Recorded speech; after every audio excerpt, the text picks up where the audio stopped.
બ્રહ્મ સ્વરૂપ શાસ્ત્રીજી મહારાજ જ્યારે વડતાલ સંસ્થાનમાં હતા ત્યારે સંપ્રદાયના ઘણા બધા એવા પીઢ, વરિષ્ઠ, બુદ્ધિમાન, વિદ્વાન અને લોકમાં પ્રતિષ્ઠિત એવા હરિભક્તો હતા કે શાસ્ત્રીજી મહારાજની સાધુતા અને એમની વિદ્વત્તાથી તેઓ ખૂબ જ પ્રભાવિત હતા.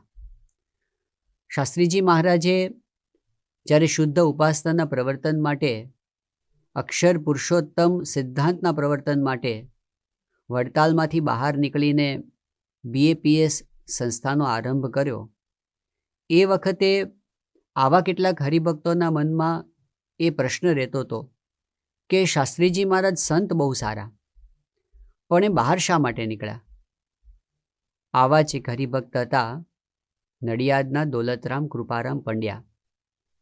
વડતાલ સંસ્થાનની અંદર ટ્રસ્ટી તરીકે તેઓ સેવા આપતા હતા અને બુદ્ધિમાન હતા, સાક્ષર હતા, સારા લેખક અને ચિંતક હતા. શાસ્ત્રીજી મહારાજને ઘણા વર્ષો પછી નડિયાદમાં જ્યારે તેઓ પ્રત્યક્ષ મળ્યા ત્યારે એમના મનની અંદર જે વર્ષોથી પ્રશ્ન ઘોળાતો હતો એ એમણે સીધો જ પૂછી લીધો કે સ્વામી, આપ વડતાલમાંથી બહાર શા માટે નીકળ્યા? જો આપને કંઈ પ્રશ્ન હોય, આપને કંઈ સમાધાન કરવું હોય, આપની કોઈ માંગણી હોય, આપની કોઈ ઈચ્છા હોય તો આપ કહો, તો આપણે પૂરી કરીએ, પણ આપ બહાર શા માટે રહ્યા છો? શાસ્ત્રીજી મહારાજે એ વખતે એમને કહ્યું કે અમારે કોઈ જ માંગણી નથી.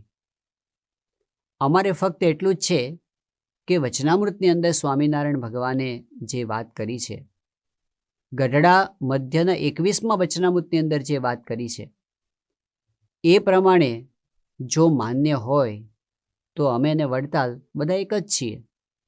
અમારે અંગત કોઈ સ્વાર્થ નથી, કોઈ માગણી નથી, કોઈ મહત્વાકાંક્ષા નથી. આ વાત સાંભળી અને દોલતરામભાઈને આશ્ચર્ય થયું કે આ સંત કોઈ પોતાના અહમ મમત્વથી જુદા નથી પડ્યા, પરંતુ સ્વામિનારાયણ ભગવાનનો કોઈક સિદ્ધાંત, એના માટે એ પોતે આટલું વેઠી રહ્યા છે. ત્યારે એમણે કહ્યું કે સ્વામી, એમાં શું વાત છે, મને તમે સમજાવો. શાસ્ત્રીજી મહારાજે વચનામૃતના આધારે, સંપ્રદાયના ઇતિહાસના આધારે, શાસ્ત્રોના આધારે દોલતરામભાઈને જ્યારે અક્ષર પુરુષોત્તમ સિદ્ધાંતની સમજૂતી આપી ત્યારે એમને એકદમ સ્પષ્ટતા થઈ ગઈ અને એ એટલા બધા પ્રભાવિત થયા. એમને કહ્યું કે સ્વામીજી, આ તો કેટલી મોટી વાત છે. અત્યારે આપ જે કામ કરી રહ્યા છો એ કેટલું અગત્યનું કામ છે. પછી એમણે કહ્યું કે જો તમે આ કામ ન કર્યું હોત તો શ્રીજી મહારાજને કદાચ ફરી આવવું પડત, એમનું અવતરણ નિષ્ફળ જાત, પરંતુ આપે એવું કામ કર્યું જે કામ સ્વામિનારાયણ ભગવાનનું કામ છે. પછી એમણે કહ્યું કે સ્વામીજી, આપે એટલો મોટો ઉપકાર કર્યો છે કે આજે તો કદાચ કોઈ સમજે કે ન સમજે, પણ ભવિષ્યની અંદર લોકોને આનું મહત્ત્વ સમજાશે. અને આપે અક્ષર પુરુષોત્તમ મહારાજને સુવર્ણ સિંહાસનમાં પધરાવ્યા છે, પરંતુ ભવિષ્યની અંદર આપના આ પ્રદાનને લીધે આપની સોનાની મૂર્તિ સોનાના સિંહાસનમાં પધરાવવામાં આવશે. એટલું મોટું તમે આ પ્રદાન કર્યું છે. બ્રહ્મ સ્વરૂપ શાસ્ત્રીજી મહારાજનું આ એક એવું પ્રદાન હતું કે જેમણે પૂર્વગ્રહ છોડીને થોડો પણ અભ્યાસ કર્યો, સમજવાનો પ્રયત્ન કર્યો, ત્યારે એમના હૃદયમાં એ વાતની પ્રતીતિ થઈ કે ખરેખર શાસ્ત્રીજી મહારાજે જે કામ કર્યું છે એ અદ્ભુત છે. આ કાર્ય શાસ્ત્રીજી મહારાજનું સ્પષ્ટ હતું, શ્રીજીના સિદ્ધાંત મુજબ હતું અને એમાં કોઈ પણ પ્રકારનો પૂર્વગ્રહ એમના અંતરમાં નહોતો. શાસ્ત્રીજી મહારાજે જ્યારે સારંગપુર મંદિરની પ્રતિષ્ઠા કરી એ દિવસોની અંદર નિર્ગુંડા સ્વામીએ એક જાહેર નિવેદન બહાર પાડેલું છે. શાસ્ત્રીજી મહારાજ અને એમની સાથે જોડાયેલા સંતોના અંતરમાં કેટલી ચોખવટ છે આના પરથી આપણને ખબર પડે છે. નિર્ગુંડા સ્વામીએ લખ્યું કે અમો કોઈ પક્ષાપક્ષીથી અગર કોઈને દબાવવા, અગર અભિમાને કરીને કરતા હોઈએ, અગર કોઈને પાછા પાડવા કરતા હોઈએ, અથવા વડતાલ ગઢડાથી મોટા થવાના સબબથી કરતા હોઈએ, તો કોટાન કોટી પરમહંસને માર્યાનું પાપ છે. આગળ કહે છે, અમારે ખુદ સ્વામિનારાયણ ભગવાન સિવાય બીજી કોઈ ઉપાસના હોય તો પણ ઉપર પ્રમાણે સોગંદ છે. કોઈ દ્વેષ નથી, કોઈ મહત્વાકાંક્ષા નથી. અને એવું કાર્ય કરવા માટે શાસ્ત્રીજી મહારાજ નીકળ્યા છે જેમાં એમને પોતાને અંગત તો કોઈ લાભ છે જ નહીં. એ કામ કરવામાં એમને કષ્ટો સહન કરવાના છે, એમને સામા પ્રવાહમાં ચાલવાનું છે, અજ્ઞાનને લીધે વિરોધ સહન કરવાનો છે. શા માટે શાસ્ત્રીજી મહારાજે આટલું અગત્યનું કાર્ય, શા માટે શાસ્ત્રીજી મહારાજે આ કામ ઉપાડ્યું હશે? અક્ષર પુરુષોત્તમ સિદ્ધાંતને પ્રવર્તાવવા માટે. પ્રશ્ન એ છે કે અક્ષર પુરુષોત્તમ સિદ્ધાંતમાં એવું શું છે? એવી કઈ અગત્યની બાબત છે કે જેના વિના ચાલે એમ જ નથી? જેના માટે આટલો બધો સંઘર્ષ એમણે વેઠ્યો, એવું શું છે? જો પોતે વડતાલમાં રહ્યા હોત તો જાહો જલાલી ભોગવી શક્યા હોત, ગાદી તકે બેસીને પૂજાઈ શક્યા હોત, સૌનો આદર પામી શક્યા હોત. એની સામે એમણે જીવનભર કાંટાળી કેડી પર ચાલવાનો માર્ગ પસંદ કર્યો. સારા સારા થાળનો ત્યાગ કરી અને કેરોસીનના ડબ્બામાં રંધાયેલી ખીચડી એ એમણે અંગીકાર કરી. એ વખતે માન સન્માન બધું છોડી અને એમણે ગામડે ગામડે ફરીને ભિક્ષા માગવાનો રસ્તો અપનાવ્યો.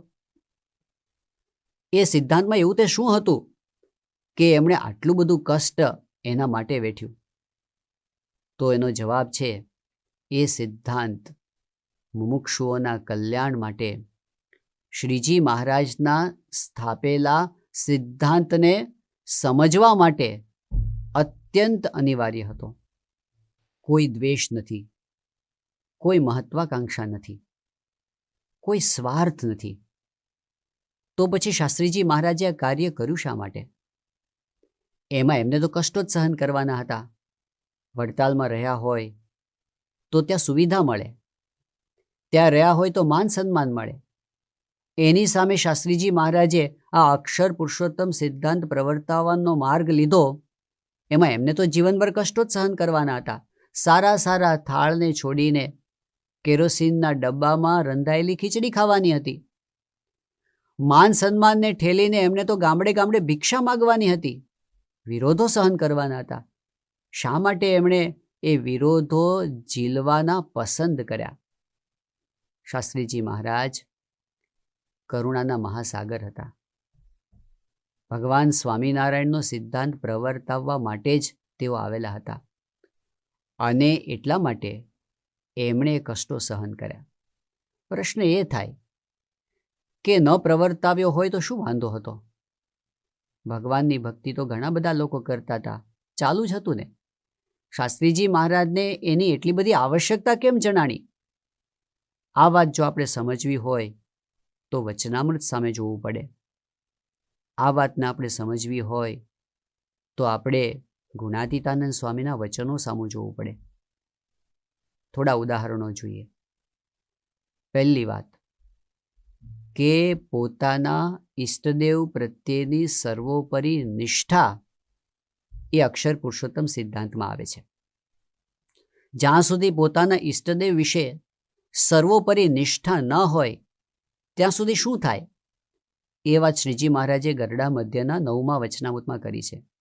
બીજી વાત, ગુણાતીતાનંદ સ્વામી અક્ષર બ્રહ્મ છે અને આ અક્ષર બ્રહ્મ સંત, ગુણાતીત સંત, ભગવાનના ઉત્તમ ભક્ત છે. એ ઉત્તમ ભક્ત એની ભગવાન સાથે સરખી સેવા થવી જોઈએ એ વાત સ્વામિનારાયણ ભગવાને વચનામૃતમાં કરી છે. વચનામૃત વડતાલ 5ની અંદર શ્રીજી મહારાજે કહ્યું છે કે જેવી રીતે ભગવાનની સેવા કરે એમ ભગવાનના ઉત્તમ સંતની ભગવાન સાથે સેવા કરે. જેમ ભગવાન માટે થાળ કરે એમ ઉત્તમ ભક્ત માટે પણ થાળ કરે. જેમ ભગવાનની માનસી કરે એમ ભગવાનના ઉત્તમ ભક્તની પણ માનસી પૂજા કરે. એવી રીતે જો અતિ પ્રેમે કરીને ભગવાનની સાથે ભગવાનના ઉત્તમ ભક્તની ભગવાન જેવી જ સરખી સેવા કરે તો 100 જન્મનું કામ એક જન્મમાં થઈ જાય. આનો અર્થ એ થાય છે કે કોઈ એક ભક્ત છે એ એકલા સ્વામિનારાયણ ભગવાનની આરતી ઉતારે છે. બીજો ભક્ત છે એ સ્વામિનારાયણ ભગવાનની સાથે એમના ઉત્તમ ભક્ત ગુણાતીતાનંદ સ્વામીની આરતી ઉતારે છે. તો પહેલો ભક્ત 100 જન્મ પછી જ્યાં પહોંચવાનો છે, બીજો ભક્ત આ જન્મ પહોંચી જાય છે. આ કેટલી અગત્યની વાત થઈ મુમુક્ષુના મોક્ષ માટે. હવે એ કરવા માટે કદાચ કોઈને ન ગમે તો પણ સહન કરીને પણ શ્રીજી મહારાજે કહેલી આ વાત એનું પ્રવર્તન થવું જોઈએ. એટલે શાસ્ત્રીજી મહારાજે કષ્ટો સહન કર્યા પુરુષોત્તમની સાથે અક્ષર બ્રહ્મ ગુણાતીતાનંદ સ્વામીની મૂર્તિ સ્થાપવા માટેના, એમના ઉત્તમ ભક્તની ભગવાન સાથે સરખી સેવા કરવા માટેના. ત્રીજી વાત છે કે જ્યારે ભગવાનની સાથે એમના ઉત્તમ ભક્તનું આપણે સેવન, પૂજન, અર્ચન, પ્રણામ કરીએ છીએ ત્યારે શું થાય છે? એક કેટલું મોટું એનું ફળ થાય છે, ભગવાન કેટલા રાજી થાય છે. એક પ્રસંગ છે, ગુણાતીતાનંદ સ્વામી જૂનાગઢમાં વિરાજમાન હતા, સામે અભયસિંહજી દરબાર હતા. એમણે સ્વામીને પ્રશ્ન પૂછ્યો કે સ્વામી, તમને મૂળ અક્ષર જાણીને, અક્ષર બ્રહ્મ જાણીને અમે એક પ્રણામ કરીએ એનું પુણ્ય કેટલું થાય? ગુણાતીતાનંદ સ્વામીએ એવો પ્રશ્ન પૂછ્યો કે અભયસિંહજી, આ સાગરની અંદર પાણીના બુંદ કેટલા છે? એમણે કીધું સ્વામી તો ના ગણી શકાય. સ્વામી કીધું આકાશના તારા કેટલા છે? એ પણ ન ગણી શકાય. આ પૃથ્વીના રજકણ કેટલા છે? એ પણ ન ગણી શકાય. ગુણાતીતાનંદ સ્વામી કહ્યું કે આ તો અશક્ય જેવું છે, પણ કદાચ કોઈક ભવિષ્યમાં એવો થાય કે જે કદાચ સમુદ્રના પાણીના બુંદ ગણી લે, આકાશના તારા ગણી લે, પૃથ્વીના રજકણ ગણી લે, પણ અમને મૂળ અક્ષર જાણીને જે એક પ્રણામ કરે એનું જે પુણ્ય છે એને ગણનારો કોઈ થયો નથી અને થશે પણ નહીં. આવું પુણ્ય લાખો કરોડો લોકો અનંત વર્ષો સુધી કમાઈ શકે એવી શુભ ભાવના સાથે શાસ્ત્રીજી મહારાજે અક્ષર પુરુષોત્તમ સિદ્ધાંતનું પ્રવર્તન કર્યું અને એ માટે એમણે જરૂર પડી તો કષ્ટો પણ સહન કરવાની તૈયારી રાખી. ચોથી વાત છે ગરડા મધ્યનું 21મું વચનામૃત. એ વચનામૃતમાં શ્રીજી મહારાજે એવી વાત કરી છે કે જેવી રીતે પરોક્ષ ભગવાનના અવતાર હોય, પરોક્ષ ભગવાનના ભક્તો હોય, એનો જેવો મહિમા સમજે છે એવો પ્રત્યક્ષ ભગવાન અને ભગવાનના ભક્તનો મહિમા સમજે તો એને કલ્યાણનો મુદ્દો હાથમાં આવ્યો કહેવાય. આ શાસ્ત્ર માત્રનો સાર છે એવું સ્વામિનારાયણ ભગવાન કહે છે. તો એને કલ્યાણનો મુદ્દો હાથમાં આવ્યો કહેવાય. અને પછી શ્રીજી મહારાજ કહે છે આ વાત પ્રગટ ભગવાનના સ્વરૂપની નિષ્ઠાની વાત, પ્રગટની વાત. એક વાર કહીએ સમજો અથવા લાખ વાર કહીએ સમજો, આજ સમજો, લાખ વર્ષ કેડે સમજો, સમજે જ છૂટકો છે, એ વિના છૂટકો નથી. એટલે લાખ વર્ષ પછી પણ જે વાત સમજ્યા વિના છૂટકો જ નથી એ વાત આજે સમજાવવા માંડે એવા હેતુથી શાસ્ત્રીજી મહારાજે આ અક્ષર પુરુષોત્તમ સિદ્ધાંતનું પ્રવર્તન કર્યું અને એના માટે એમણે કષ્ટો સહન કર્યા, સુખ સુવિધાનો ત્યાગ કર્યો. તો આ અક્ષર પુરુષોત્તમ સિદ્ધાંતનું પ્રદાન એ શાસ્ત્રીજી માનું બહુ જ મોટું પ્રદાન છે. મહાન સ્વામી મહારાજ કહે છે કે આ જ્ઞાન ખૂણિયા જ્ઞાનમાં ખપી જાત, આ જ્ઞાન પ્રકાશમાં ન આવત જો શાસ્ત્રીજી મહારાજે એના માટે મરણિયા થઈને પોતાની બધી જ મહત્તાનો ત્યાગ કરી, સુખ સુવિધાનો ત્યાગ કરી, પોતાનો કોઈ જ પ્રકારનો સ્વાર્થ રાખ્યા વગર જો શૂરવીર થઈ અને આ જ્ઞાન આપણને ન આપ્યું હોત તો આ વેદ, વેદાંત, ઉપનિષદ, ભગવદ્ ગીતા, બ્રહ્મસૂત્ર એ બધાની અંદર જે અક્ષર પુરુષોત્તમનું જ્ઞાન છે, વચનામૃતમાં જે અક્ષર પુરુષોત્તમનું જ્ઞાન છે, આજે લાખો લોકો એના આનંદની અંદર પોતે મગ્ન રહી શકે છે, મોક્ષના માર્ગે સતત આગળ વધી શકે છે. એ ન થઈ શક્યું હોત. ખરેખર શાસ્ત્રીજી મહારાજનું આ એક યુગાતીત પ્રદાન છે, જે અનંત યુગો સુધી એમને યાદ કરતું રહેશે. પ્રમુખ સ્વામી મહારાજ 2006ની સાલમાં મુંબઈમાં વિરાજમાન હતા અને એ વખતે શાસ્ત્રીજી મહારાજની સ્મૃતિ કરતા તેઓ બોલી ઉઠ્યા હતા કે શાસ્ત્રીજી મહારાજનો જન્મ જ અક્ષર પુરુષોત્તમના જ્ઞાનના પરિવર્તન માટે હતો. શાસ્ત્રીજી મહારાજ આ કાર્ય કરવા માટે જ પ્રગટ થયા હતા, ભગવાન સ્વામિનારાયણની ઈચ્છાથી. જ્યારે આટલું મહાન કાર્ય કરવા માટે પોતે પ્રગટ થયા હોય ત્યારે એમની પ્રતિભા પણ એવી જ મહાન હોય. આ વસ્તુનો અનુભવ શાસ્ત્રીજી મહારાજના જીવનમાં બધાને થતો. બાળપણથી એવું લાગતું હતું કે આ કોઈ સામાન્ય બાળક નથી, આ કોઈ મહાન કાર્ય કરવા માટે પ્રગટ થયેલ કોઈ વિભૂતિ છે. શાસ્ત્રીજી મહારાજ જ્યારે નાના હતા એ વખતે ગોવર્ધનભાઈ કોઠારી, જેણે 5 આચાર્યોની પેઢી સુધી સંસ્થાનું સંચાલન કર્યું હતું, એવા ગોવર્ધનભાઈ કોઠારી એ આ કિશોર વયના ડુંગરભાઈ, જે શાસ્ત્રીજી મહારાજ પાછળથી બન્યા, એમનાથી એટલા પ્રભાવિત થઈ ગયા હતા. એમને થઈ ગયું કે આ છોકરો તો મારી સાથે રહેતો સારું, એમની સાથે કામ કરવા મળે એ તો બહુ પ્રતિષ્ઠાની વાત કહેવાય. સામેથી ઓફર મૂકી એમણે કે તમે મારી સાથે ચાલો કોઠારની અંદર અને મારી સાથે કામ કરો. ડુંગર ભગતે એ વખતે ના પાડી દીધી, કારણ કે એમને સત્તામાં, વ્યવહારમાં રસ નહોતો. એમને તો એકાંતિક ધર્મના પ્રવર્તનમાં, અક્ષર પુરુષોત્તમ ઉપાસનાના પ્રવર્તનમાં રસ હતો. એમણે ના પાડી દીધી. એવી જ રીતે કોઠારી બેચર ભગત એમને પોતાની સાથે રહેવા કહ્યું. ખુદ આચાર્ય વિહારીલાલજી મહારાજે એમને સામેથી નિમંત્રણ આપ્યું કે તમે મારી સાથે રહો.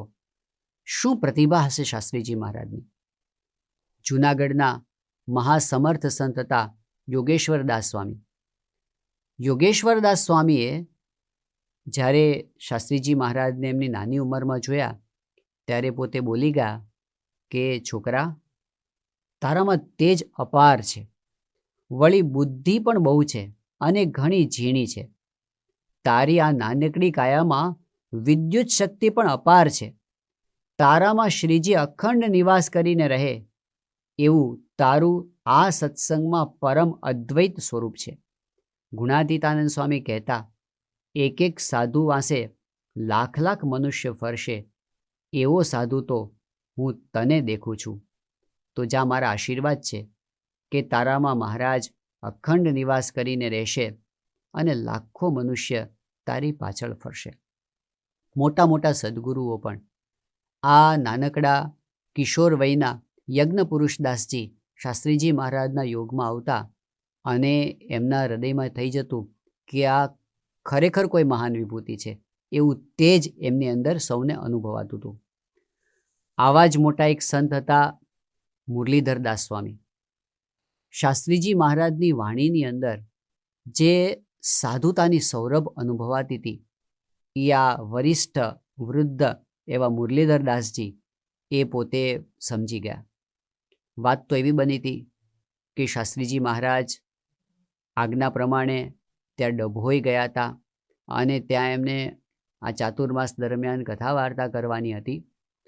એ વખતે ત્યાં આ જૂના સંત રહેતા હતા મુરલીધરદાસજી, પુરાણી હતા, એ પણ પોતે કથાકાર હતા.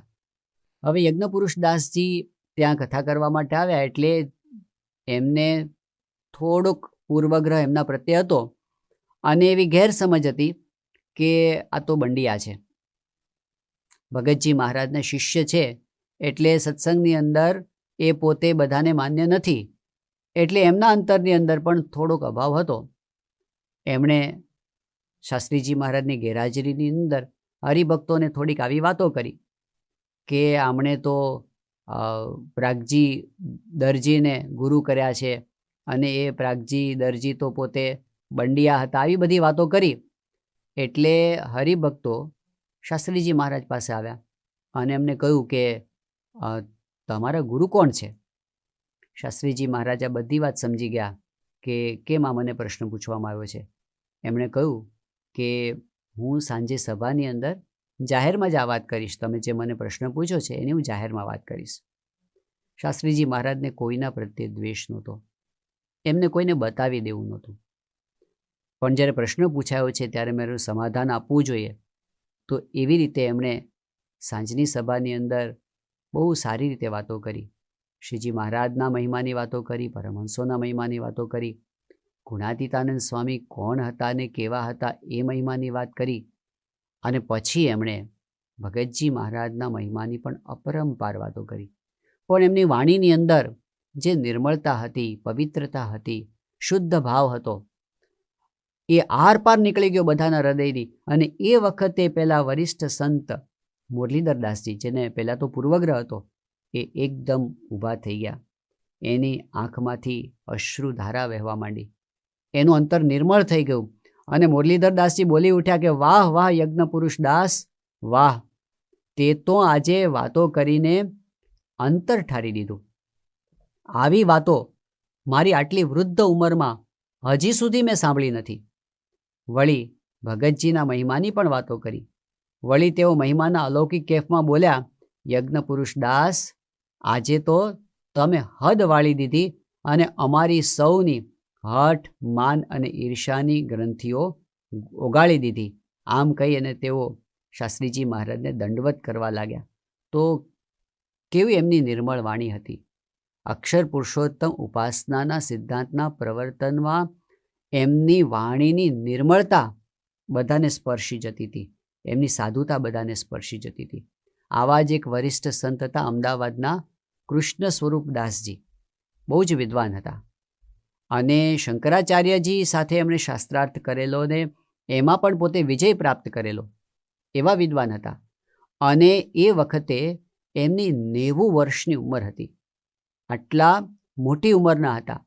પરંતુ એ કૃષ્ણ સ્વરૂપદાસજી જ્યારે કોઈ વડતાલ જનાર મળે તો એવું કહેતા કે તમે વડતાલ જાઓ છો તો ત્યાં જો શાસ્ત્રી યજ્ઞ પુરુષદાસજી મળે તો મારા વતી 5 દંડવત કરી અને તમે મારા જય સ્વામિનારાયણ કહેજો.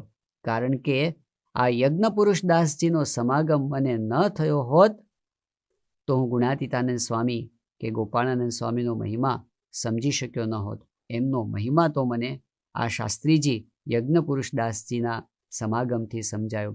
તો આવા મોટા મોટા વરિષ્ઠ સંતો પણ શાસ્ત્રીજી મહારાજની પ્રતિભાથી અભિભૂત થતા હતા. એમની વાણીની અંદર જે સાધુતા, નિર્મળતા હતી એનાથી પ્રભાવિત થતા હતા.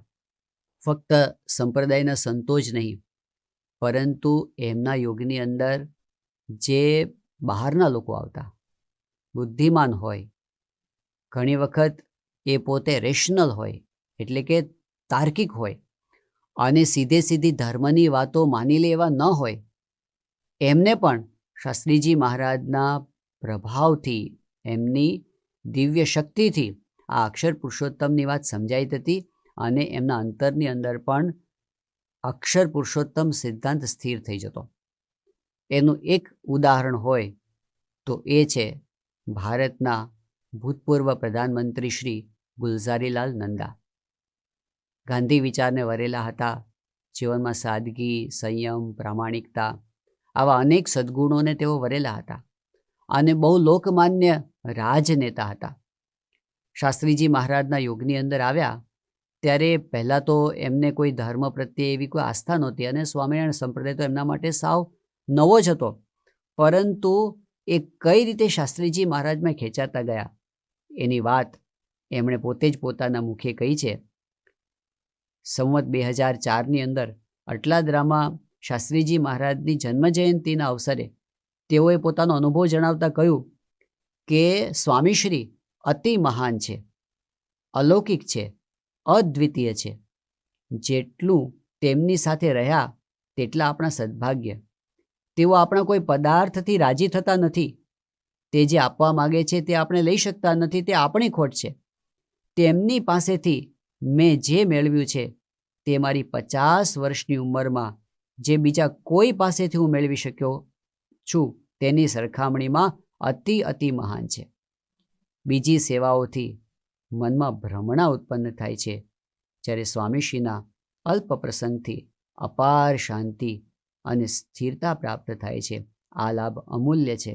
શાસ્ત્રીજી મહારાજના સંબંધે નંદાજી પોતે પાક્કા સત્સંગી થઈ ગયા.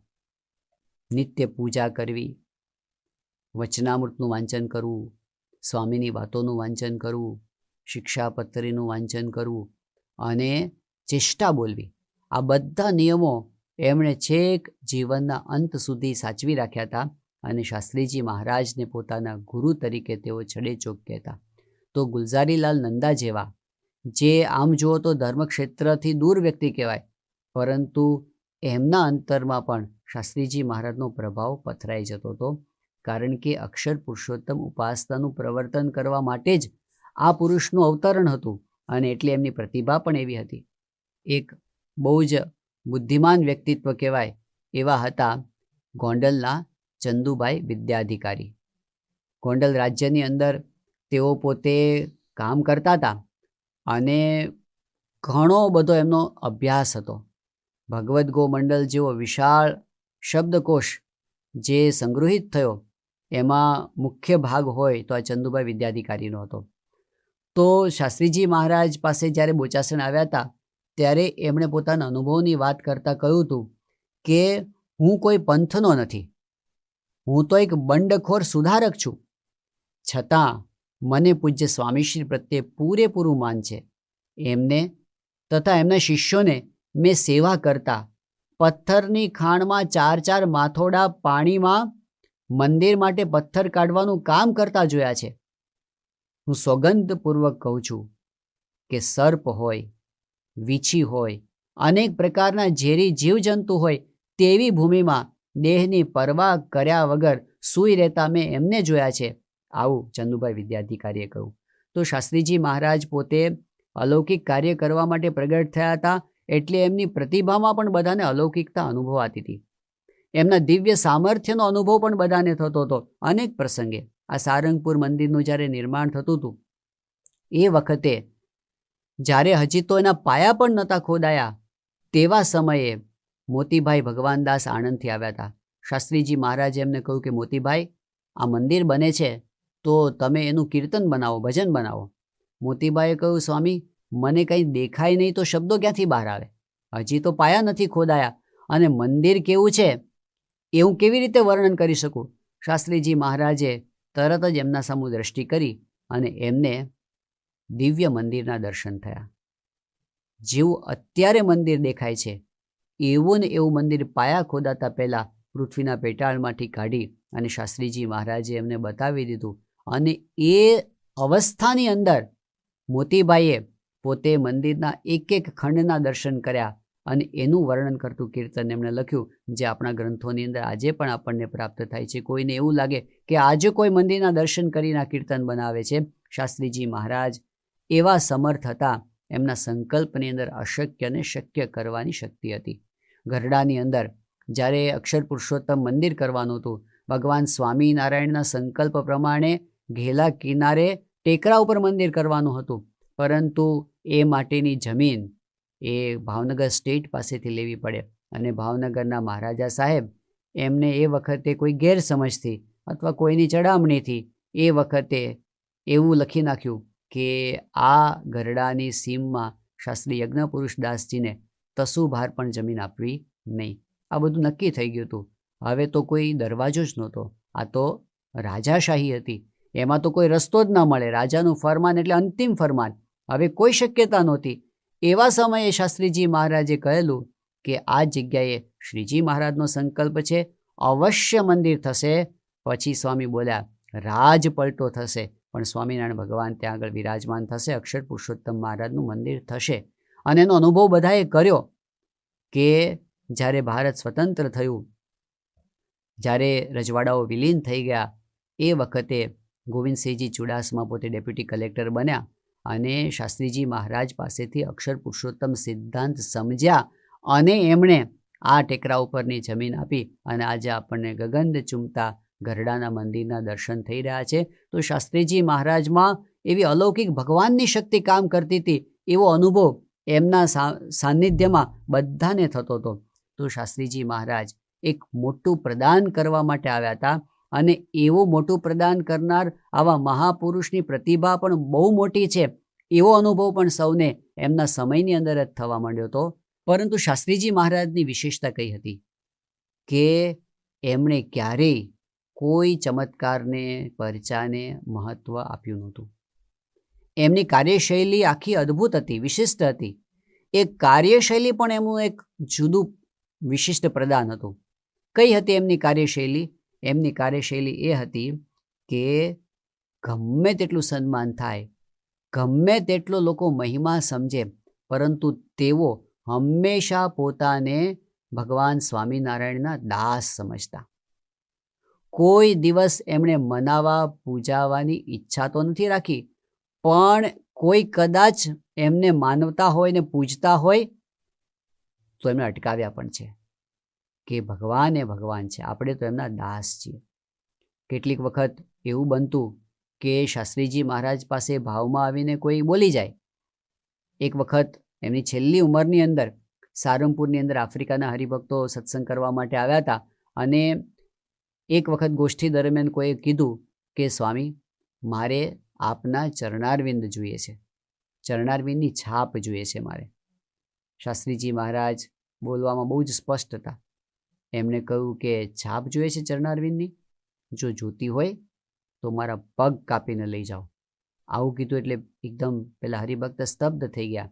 પછી શાસ્ત્રીજી મહારાજે કહ્યું, ચરણારવિંદની છાપ તો એક શ્રીજી મહારાજની હોય, આપણે એમના સેવક છીએ, ભક્ત છીએ, આપણી ના હોય. તો આવું સ્પષ્ટપણે પોતે કહી દેતા.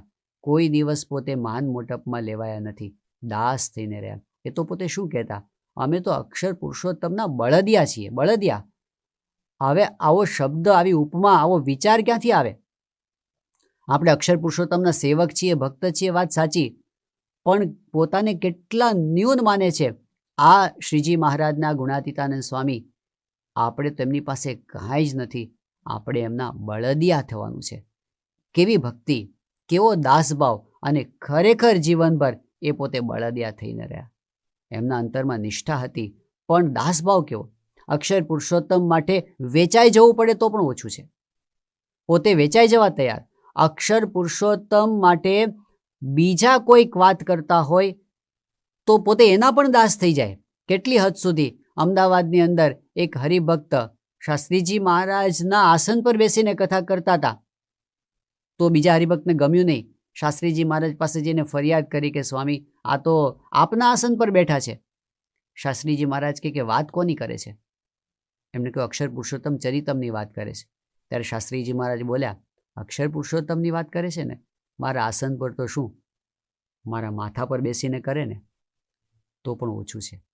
એમના અંતરની અંદર કેટલો મહિમા હશે અક્ષર પુરુષોત્તમ મહારાજનો, અને પોતાને કેટલા દાસ માનતા હશે એ આપણને એમના વચનો પરથી, એમના જીવન પરથી ખબર પડે. ક્યારેય આ બાબતની અંદર એમણે કોઈ ભોળ પણ ચલાવી લીધું નથી. કોઈ પ્રકારની કોઈની લાગણીને એમણે આ બાબતમાં ચાલવા દીધી નથી. કેટલીક વખત કોઈ કસોટી પણ કરે, એમને પણ ખબર પડી જતી કે શાસ્ત્રીજી મહારાજ કોણ છે. નડિયાદની અંદર એક વખત શાસ્ત્રીજી મહારાજ એક ઘરે પધરામણીમાં ગયા હતા, અને એ વખતે એ હરિભક્ત સત્સંગી જ હશે એટલે એમને ઘરે તો મૂર્તિ હોય જ. એવા ભાવથી શાસ્ત્રીજી મહારાજ ત્યાં ગયા. હવે જ્યારે આરતી કરવાનો વારો આવ્યો ત્યારે ભગવાનની મૂર્તિ જોઈએ, અને પેલા ભાઈએ શું વિચાર્યું હતું કે ઘરમાં મૂર્તિ રાખવી જ નથી. એક મૂર્તિ એમણે હતી જે સામે દેખાતી હતી, એ એમણે પટારાની અંદર સંતાડી દીધી, અને શાસ્ત્રીજી મહારાજ આવે ત્યારે સીધી શાસ્ત્રીજી મહારાજની જ આરતી ઉતારવી, આવું એમણે નક્કી કર્યું હતું. પણ જેવો આરતી ઉતારવા ગયા, શાસ્ત્રી મહારાજ કે ઉભા રહો, મૂર્તિ લાવો. તો પેલા હરિભક્તે કહ્યું કે સ્વામી, ઘરમાં કોઈ મૂર્તિ છે જ નહીં. શાસ્ત્રીજી મહારાજે અંતર્યામીપણે કહ્યું કે પટારામાં મૂકી દીધી છે ને, બહાર કાઢો. એ હરિભક્તને ખબર પડી ગઈ કે આ પુરુષ અંતર્યામી છે, સર્વજ્ઞ છે, પ્રતાપી છે, પણ એના કરતાં પણ મોટો પ્રભાવ તો એ પડ્યો કે એ દાસ છે, આવા સમર્થ હોવા છતાં પણ. અને શાસ્ત્રીજી મહારાજે પોતે હાથમાં મૂર્તિ રાખી અને પછી જ એ હરિભક્તને આરતી ઉતારવા દીધી. તો એમની જીવનશૈલી હંમેશા આ રહી કે પોતે જે સિદ્ધાંતનું પ્રવર્તન કર્યું એ ભગવાનના દાસ થઈને કર્યું, દાસના દાસ થઈને કર્યું. બીજી વિશેષતા એ કે એ આવા સમર્થ હોવા છતાં પણ એમણે હંમેશા સહન કર્યું છે. મહાન સ્વામી મહારાજ કહે છે કે શાસ્ત્રીજી મહારાજે સહન જ કર્યું છે, ક્યારેય સામનો કર્યો નથી. એમના જીવનમાં એવા ઘણા પ્રસંગો આવ્યા કે જે પ્રસંગે એમને કોકના તરફથી સહન કરવાનું આવ્યું હોય, પણ શાસ્ત્રીજી મહારાજે કોઈ દિવસ એ વાતને યાદ રાખી નથી, કોઈ દિવસ એનો બદલો વાળવાનો વિચાર કર્યો નથી. એમણે પોતાના સમગ્ર જીવન દરમિયાન એક પણ ક્રિયા એવી કરી નથી કે કોઈનું પણ ખરાબ થાય, એક પણ વચન એવું બોલ્યા નથી કે કોઈનું પણ ખરાબ થાય, અરે એક પણ સંકલ્પ મનમાં એવો કર્યો નથી કે કોઈનું પણ ખરાબ થાય. શાસ્ત્રીજી મહારાજના આવા અનેક પ્રસંગો છે. શાસ્ત્રીજી મહારાજ વડતાલ સંસ્થાનમાંથી બહાર નીકળ્યા હતા, પણ કોઈ દિવસ વડતાલનું ખરાબ એમના મોઢે કોઈએ સાંભળ્યું નથી. અને એમના સાનિધ્યની અંદર કોઈ ઘસાતું બોલવા જાય તો શાસ્ત્રીજી મહારાજે સહન પણ ન કરતા, એમને રોકતા. બામણ ગામની અંદર એક વખત એવું બન્યું કે ત્યાં મંદિરના મેળા ઉપર જે સંતો ઉતર્યા હતા, તો એમને આવીને કેટલાક વિરોધીએ ખૂબ માર માર્યો અને ઉપરથી નીચે ફેંકી દીધા. શાસ્ત્રીજી મહારાજના આવા નિર્મળ સંતોને આટલું બધું સહન કરવું પડ્યું એ ગામના હરિભક્ત શનાભાઈથી સહન ન થયું અને એમણે બોરસદની પોલીસ ચોકીની અંદર ફરિયાદ નોંધાવી અને જે મારનાર હતા એ લોકોને જેલમાં પૂરી દેવામાં આવ્યા. હવે આ બાજુ શાસ્ત્રીજી મહારાજને આ વાતની ખબર નહોતી, પણ ફરતી ફરતી એમની પાસે વાત આવી અને જે વિરોધી હતા એમના પક્ષમાંથી કેટલાક લોકો શાસ્ત્રીજી મહારાજ પાસે ગયા અને એમને વિનંતી કરી કે તમે હવે છોડાવો. શાસ્ત્રીજી મહારાજને ખબર પડી, તરત જ શનાભાઈને બોલાવ્યા અને કીધું કે જે લોકોને પૂર્યા છે એમને તમે અત્યારે જ છોડાવી લાવો. શનાભાઈએ કહ્યું કે સ્વામી, એ નહીં બને, હું આપની આજ્ઞા પાળું છું હંમેશા, પણ આ આજ્ઞા નહીં પાળું, કારણ કે મેં મારી નજરે જોયું છે કે આપણા સંતોને કેવી રીતે માર મારવામાં આવ્યો છે, તો એને તો નહીં છોડાવી શકાય. શાસ્ત્રીજી મહારાજે કહ્યું કે તમે જ્યાં સુધી એમને છોડાવીને નહીં લાવો ત્યાં સુધી હું ભોજન નહીં કરું. જ્યારે શાસ્ત્રીજી મહારાજે આ શસ્ત્ર અજમાવ્યું ત્યારે શનાભાઈ પાસે બીજો કોઈ રસ્તો રહ્યો નહીં. એ ગયા પોલીસ ચોકીની અંદર અને ત્યાંથી એમણે પેલા વિરોધી લોકોને છોડાવ્યા, એમને બોચાસણ લઈ આવ્યા. શાસ્ત્રીજી મહારાજે પોતાના હાથે એમને જમાડ્યા અને પછી એમને વિદાય કર્યા. કેવી શુદ્ધ ભાવના, કેટલી વિશાળ દ્રષ્ટિ! એમણે કોઈ દિવસ કોઈ નેગેટિવિટી અંતરમાં આવવા દીધી નથી, વાતાવરણમાં પ્રસરવા દીધી નથી. આ એમની અક્ષર પુરુષોત્તમ સિદ્ધાંતના પ્રવર્તનની શૈલી રહી, હંમેશને માટે શૈલી રહી કે એમણે બધાનું હિત જ કાયમ ઈચ્છ્યું. એ શાસ્ત્રીજી મહારાજ કહેતા કે અમે તો હંમેશા જમાનો જ ચોપડો રાખીએ છીએ, ઉધારનો ચોપડો રાખતા જ નથી. અમદાવાદની અંદર એક વખત એક હરિભક્ત ગેરસમજણમાં શાસ્ત્રીજી મહારાજ પૂજા કરતા હતા એ વખતે આવી અને જેમ તેમ બોલવા માંડ્યા. પોતાના ગુરુ સામે બોલાય નહીં એવી રીતે મર્યાદા ચૂકીને ખૂબ બોલ્યા શાસ્ત્રીજી મહારાજને, એમની કોઈ ગેરસમજને લીધે. શાસ્ત્રીજી મહારાજ કોઈ ચોખવટ કર્યા વગર માળા કરતા રહ્યા, સ્વામિનારાયણ સ્વામિનારાયણ ભજન કરતા રહ્યા.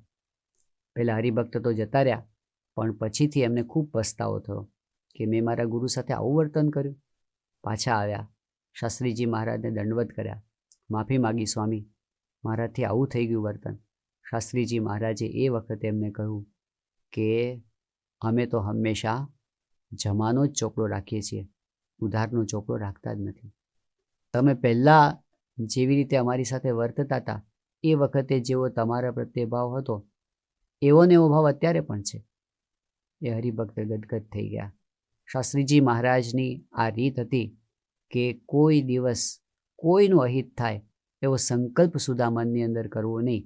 એ સાધુતા એમણે BAPS સંસ્થાના પાયામાં સિંચી છે, જે આજે પણ આપણે જોઈ રહ્યા છીએ સંસ્થાની રીતિ નીતિની અંદર. તો શાસ્ત્રીજી મહારાજનું જે મોટું પ્રદાન અક્ષર પુરુષોત્તમ ઉપાસનાનું પ્રવર્તન એ છે, એવું જ એમનું મોટું પ્રદાન એ છે કે આ અક્ષર પુરુષોત્તમ સિદ્ધાંત પ્રવર્તનની શૈલી કઈ હોવી જોઈએ એ પણ એમણે પોતાના જીવન દ્વારા આપણને શીખવ્યું. એ એમનું બહુ જ મોટું પ્રદાન છે. અને એનાથી આગળ કોઈ ત્રીજું મોટું પ્રદાન હોય તો એ છે કે શાસ્ત્રીજી મહારાજે આપણા સૌ માટે એક ઉજ્જવળ પરંપરાની ઓળખ આપણને આપી દીધી. એમણે એવું વચન આપી દીધું, સત્પુરુષ ક્યારે પૃથ્વી પરથી જતા જ નથી. શાસ્ત્રીજી મહારાજના સમયની અંદર એમની દિવ્ય પ્રતિભા, અલૌકિક સામર્થ્ય, આ બધું જોઈને કેટલીક વખત લોકોને થતું કે શાસ્ત્રીજી મહારાજ છે ત્યાં સુધી બરાબર, પણ એ નહીં હોય ત્યારે બધું પડી ભાંગશે. એમના જેવું કોણ કરી શકશે આ બધું, એવું ઘણાને લાગતું. બહારના લોકોને લાગતું, સંપ્રદાયની અંદર પણ કેટલાકને લાગતું. એટલે કેટલીક વખત લોકો પૂછી બેસતા. એક વખત શાસ્ત્રીજી મહારાજ લાઠીદળથી સારંગપુર ચાલીને આવતા હતા અને એ વખતે એમનો હાથ પકડીને ખેંગારજીભાઈ ચાલતા હતા. ઘણા સમયથી એમના મનમાં જે સવાલ રહેતો હતો એ એમણે શાસ્ત્રીજી મહારાજને પૂછી લીધો કે સ્વામી, આ મોટા પુરુષ હોય એ અમુક સમયે અંતર્ધાન થાય પછી એમના ગરીબ શિષ્યો હોય એનું શું થાય? શાસ્ત્રીજી મહારાજ એમના કહેવાનો ભાવ સમજી ગયા અને એમનું કાંડું પકડીને કે ખેંગારજી ભાઈ, આ કંઈ સાધારણ બાવો છે? અહીં તો સાક્ષાત સ્વામિનારાયણ ભગવાન જ કામ કરે છે. આ મહારાજનું કાર્ય છે, મહારાજ જ પોતે ચિંતા કરે છે. પછી સ્વામી બોલ્યા કે કોઈ દિવસ પોતાના આશ્રિતોને રેઢા મૂકતા નથી, પોતાની જેવા જ પાછળ મૂકતા જાય છે. અને પછી એમણે કીધું, આ જોગી મહારાજ છે ને. શાસ્ત્રીજી મહારાજ યોગીજી મહારાજની ઓળખાણ કરાવતા. એમાં ઘણી વખત કેટલાકને થતું, શાસ્ત્રીજી મહારાજ અને યોગીજી મહારાજની પ્રકૃતિ જ સાવ જુદી દેખાય છે. શાસ્ત્રીજી મહારાજનું પ્રભાવશાળી વ્યક્તિત્વ એની આંખમાં જોઈ શકાય નહીં, અને યોગીજી મહારાજ એમનો તો મજૂરોય ખખડાવી જાય. ભલા ભોળા સાધુ, તો એ કેવી રીતે આ બધું ચલાવી શકશે? ત્યારે એ વખતે શાસ્ત્રીજી મહારાજ એકદમ ભાવમાં આવી ગયા અને એમણે કહ્યું, બબુભાઈ, તમે જોગી મહારાજને શું સમજો છો? આ તો અનંત કોટી બ્રહ્માંડનો વ્યવહાર ચલાવે એવા છે. યોગીજી મહારાજને કોઈ ઓળખી શકતું નહોતું. ત્યારે શાસ્ત્રીજી મહારાજે કહ્યું કે આ યોગીજી મહારાજ સામાન્ય સંત નથી. અને એમણે પરંપરા ઓળખાવી, આપણને સ્પષ્ટતા કરી આપી કે વ્યવહારિક દ્રષ્ટિથી જ્યારે કોઈ જોવા માટે જાય તો સત્પુરુષને ઓળખી શકાતા નથી, પરંતુ સત્પુરુષ જ સત્પુરુષને ઓળખે અને ઓળખાવી શકે. અને એમના દ્વારા જ ભગવાનનું કાર્ય થતું હોય, એટલે બહારની પ્રકૃતિ એ ગમે તેવી બતાવે, પરંતુ એમના દ્વારા લાખોનું કલ્યાણ થાય છે. તો યોગીજી મહારાજના સમયમાં એમની દિવ્યતાનો અનુભવ બધાએ કર્યો. એમના દિવ્ય પ્રેમની અંદર આખો સત્સંગ રસબસ થઈ ગયો. અને પછી પ્રમુખ સ્વામી મહારાજે ધુરા સંભાળી. શાસ્ત્રીજી મહારાજે એ વખતે જ પ્રમુખ સ્વામી મહારાજની ઓળખ આપી દીધી હતી. જ્યારે પ્રમુખ બનાવ્યા 28 વર્ષની ઉંમરે, ત્યારે કેટલાકને થતું હતું કે આ નાની ઉંમરના યુવાન સંત છે અને તમે એને આ સોંપી દેશો તો એવું ના બને કે પાછળથી પસ્તાવવું પડે. એ વખતે શાસ્ત્રીજી મહારાજ એવું બોલ્યા કે મેં મારા જીવનમાં એક પણ કાર્ય એવું કર્યું નથી કે મારે ક્યારે પસ્તાવવું પડે, અને આ કાર્યમાં પણ મારે પસ્તાવાનું નથી. કોઈ ઓળખી નહોતા શકતા નાનકડા નારાયણ સ્વરૂપદાસજીને. ત્યારે એ વખતે એ વામનની અંદર જે વિરાટ પ્રતિભા હતી એ શાસ્ત્રીજી મહારાજ જોતા હતા અને એમણે આપણને ઓળખાણ કરાવી. તો શાસ્ત્રીજી મહારાજે ખરેખર આપણા ઉપર બહુ મોટો ઉપકાર કર્યો અને પ્રદાન કર્યું. તો એમણે આ શુદ્ધ પરંપરાની ઓળખ આપણને આપી દીધી, વચન આપી દીધું, સત્પુરુષ ક્યારે પૃથ્વી પરથી જતા જ નથી. મહાન સ્વામી મહારાજ જ્યારે નાના હતા બાળક, એ વખતે શાસ્ત્રીજી મહારાજ જબલપુર પધારેલા અને એમના ખોળાની અંદર આ બાળક મણિભાઈએ મૂકી અને શાસ્ત્રીજી મહારાજને નામ પાડવા કહ્યું. એ વખતે શાસ્ત્રીજી મહારાજે કેશવ નામ પાડેલું. કોઈને ખબર નહોતી કે આવું નામ કેમ પાડ્યું શાસ્ત્રીજી મહારાજે, કારણ કે બધાને જૂનવાણી નામ લાગતું હતું. એટલે પછી ઘરના લોકો તો આ નામ ભૂલીને વિનુભાઈ તરીકે જ એમને ઓળખતા થયા. બધા ભૂલી પણ ગયા કે આવું કંઈક નામ શાસ્ત્રીજી મહારાજે પાડેલું. પણ જ્યારે યોગીજી મહારાજે દીક્ષા આપી અને એમનું નામ કેશવ જીવનદાસ પડ્યું, ત્યારે ખબર પડી કે શાસ્ત્રીજી મહારાજ જે બોલેલા કે આ તો બહુ જ મોટા કામ ભવિષ્યની અંદર કરશે, એ મહંત સ્વામી મહારાજની અંદર આજે આપણે સૌ કોઈ અનુભવી રહ્યા છીએ. તો શાસ્ત્રીજી મહારાજે કહ્યું, મારું કર્તવ્ય ચાલુ રહેશે. એમનું મોટું પ્રદાન, ભવ્ય પ્રદાન, દિવ્ય પ્રદાન, અક્ષર પુરુષોત્તમ સિદ્ધાંત આપ્યો. પણ એ સિદ્ધાંતના પ્રવર્તક ગુરુહરિ હંમેશા પૃથ્વી પર રહે છે, એ જતા નથી. એ જ સિદ્ધાંત આપણને સ્પષ્ટ કરીને બતાવ્યો. આજે દુનિયાભરની અંદર અક્ષર પુરુષોત્તમ ઉપાસના એના દુંદુભી વાગી રહ્યા છે અને લાખો લોકો આ અક્ષર પુરુષોત્તમ ઉપાસનાની વૃક્ષની શીતળ છાયાની અંદર ભગવાનનું સુખ પોતે ભોગવી રહ્યા છે. શાસ્ત્રીજી મહારાજની ખરેખર આપણા પર બહુ જ મોટી કૃપા છે કે એમણે ખૂબ કષ્ટો સહન કર્યા અને આપણા માટે આટલો સુંદર સત્સંગ એ પોતે આપતા ગયા, આવી દિવ્ય પરંપરા તેઓ આપતા ગયા. તો શાસ્ત્રીજી મહારાજના પ્રાગટ્ય દિવસે આપણે એમના એ દિવ્ય પ્રદાનની સ્મૃતિ કરીએ, એમના એ ઋણને યાદ કરીએ અને શાસ્ત્રીજી મહારાજના ચરણોમાં પ્રાર્થના કરીએ કે સ્વામી, આપે અક્ષર પુરુષોત્તમ ઉપાસના માટે આખું આખું હોમી દીધું અને અમને આવું દિવ્ય પ્રદાન આપ્યું, તો અમે પણ સાચા અક્ષર પુરુષોત્તમના ઉપાસક બની શકીએ, બળદિયા બની શકીએ, દાસના દાસ બની શકીએ અને આપને રાજી કરી શકીએ, એવી આપના ચરણોમાં પ્રાર્થના.